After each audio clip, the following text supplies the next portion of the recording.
আসসালামু আলাইকুম ভিউয়ার্স, জাজ কুকিং স্টুডিও থেকে আমি ফারজানা আজ আবারও আপনাদের মাঝে এসেছি আরও একটি মজাদার আর সহজ রেসিপি নিয়ে। আজ করে দেখাবো খুবই সহজে হাতে মাখা ছোট মাছের চচ্চড়ি জলপাইয়ের টক দিয়ে। এটি খেতে কিন্তু খুবই মজা। রোজার দিনে এক প্লেট গরম ভাতের সাথে খেতে লাগবে খুবই দারুণ। চলুন দেখে নিই কীভাবে রান্না করলাম, আমার সাথেই থাকুন। জলপাইয়ের টক দিয়ে ছোট মাছের হাতে মাখা এই চচ্চড়ি রান্নার জন্যে প্রথমে আমি এখানে নিয়ে নিয়েছি একটি কড়াইয়ে একটি বড় সাইজের পেঁয়াজকে একটু বড় বড় করে কুচি করে নিয়েছি। ছোট ছোট 3-4টা আলুকে আমি একটু মোটা করে কুচি করে নিয়েছি। আর দুটো জলপাইকে আমি একটু এভাবে স্লাইস করে কেটে নিয়েছি। এখানে আমি ফ্রোজেন জলপাই ব্যবহার করেছি, ফ্রেশ জলপাইটি আসলে আমি পাইনি, তাই ফ্রোজেনটাই ব্যবহার করলাম। এখন এইগুলোর মধ্যে আমি কিছু মশলা দিয়ে দিচ্ছি 1 চামচ মরিচের গুঁড়া, 1 টেবিল চামচের মতো আমি এখানে দিয়ে দিচ্ছি আদা এবং রসুনের একটু ছেঁচে নিয়েছি আমি, আপনারা চাইলে বাটাও ব্যবহার করতে পারেন, আমি একটু ছেঁচে নিয়েছি। এখানে দিয়ে দিচ্ছি 1 চা চামচ পরিমাণ ধনের গুঁড়া, 1 চা চামচ পরিমাণ হলুদের গুঁড়া, দিয়ে দিব পরিমাণ মতো লবণ, আর রান্নার জন্য ব্যবহার করছি সরষের তেল। এই রান্নায় তেলের পরিমাণটা একটু বেশি দিতে হবে, তাহলে সরষের তেলের ফ্লেভারে রান্নাটি খেতে লাগবে অসাধারণ। এখন এই মশলাগুলোকে আলু কুচির সাথে, জলপাইয়ের সাথে, পেঁয়াজের সাথে খুব ভালো করে কচলে মিশিয়ে নিব।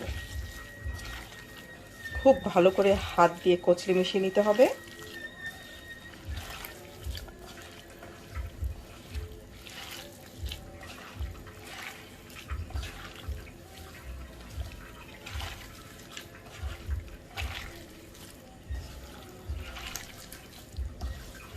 আপনারা চাইলে এখানে জলপাইয়ের পরিবর্তে কাঁচা আম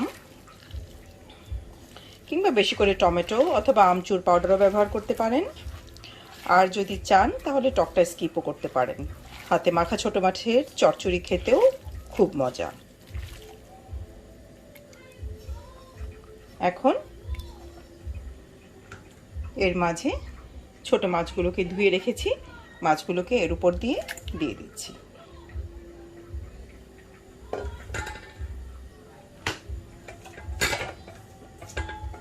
মাছগুলোকেও খুব আলতো হাতে একটু মিশিয়ে নিব।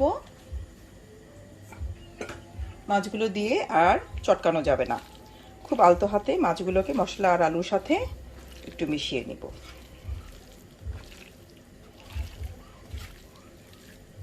ব্যাস, মাখা হয়ে গেল। এই রান্নার মাঝে অ্যাডিশনাল কোনো পানি যাবে না, কিন্তু আমি একটু হাতে যে মশলা লেগে আছে সামান্য একটু পানিতে, 1/4 কাপ পানির মতো হবে, এই পানির মধ্যে আমি একটু মশলাটা ধুয়ে আমি দিয়ে দিব।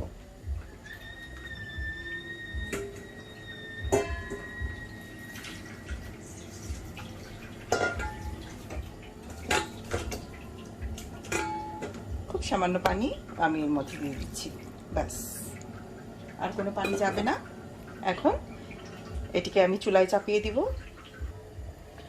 চুলার আঁচটিকে হাই হিটে রাখা যাবে না, মিডিয়াম টু লোয়ে রেখে আমি অল্প জালে এটিকে আমি ঢেকে রান্না করব। এটিকে নাড়াচাড়া করা যাবে না, আমি এটিকে ঢেকে রান্না করব 5 থেকে 7 মিনিট। অল্প আঁচে ফিরে আসছি 5 থেকে 7 মিনিট পর।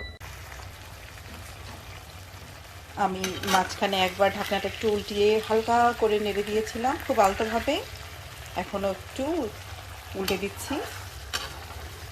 আলু থেকে, পেঁয়াজ থেকে বেশ অনেকটা পানি বেরিয়েছিল, এখানে কোনো অ্যাডিশনাল পানি ব্যবহার করতে হবে না।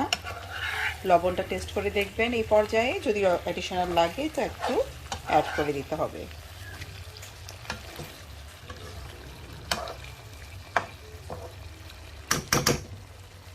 আমি আর খানিকক্ষণ এটিকে একটু ঢেকে রাখবো। আমি নিচে একটু পোড়া পোড়া দাগ লাগা পর্যন্ত অপেক্ষা করব। আপনারা চাইলে এই পর্যায়েও খেয়ে ফেলতে পারেন, কিন্তু আমার কাছে একটু নিচে একটু পোড়া পোড়া লাগলে খেতে খুব ভালো লাগে। আর আলুগুলো যেহেতু আমি কুচি করে দিয়েছি, আলুগুলো এতক্ষণে সেদ্ধ হয়ে গেছে। আমি আর 5 মিনিটের মতো একটু ঢেকে রাখবো, যাতে তলায় একটু ধরে ধরে যায়। ফিরে আসছি 5 মিনিট পর।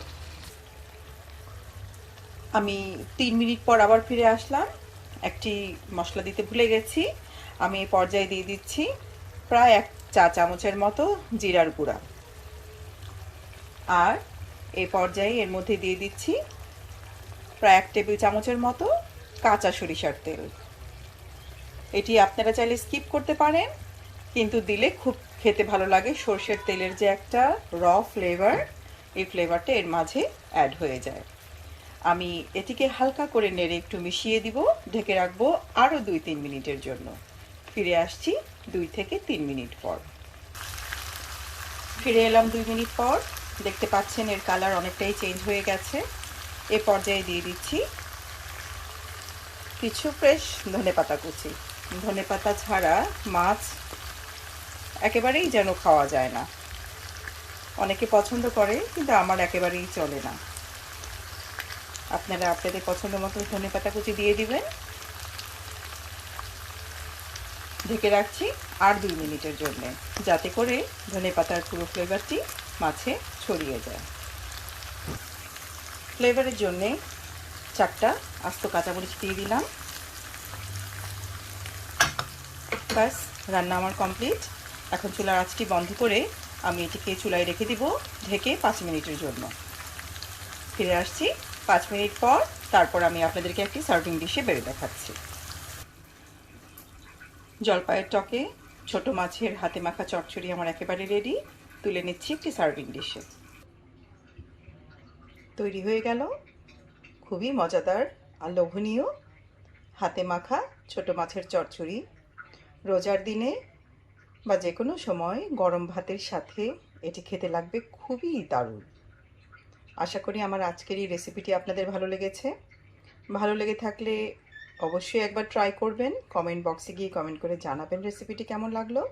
আর আমার চ্যানেলে গিয়ে চ্যানেলটিকে লাইক, শেয়ার এবং সাবস্ক্রাইব করতে ভুলবেন না।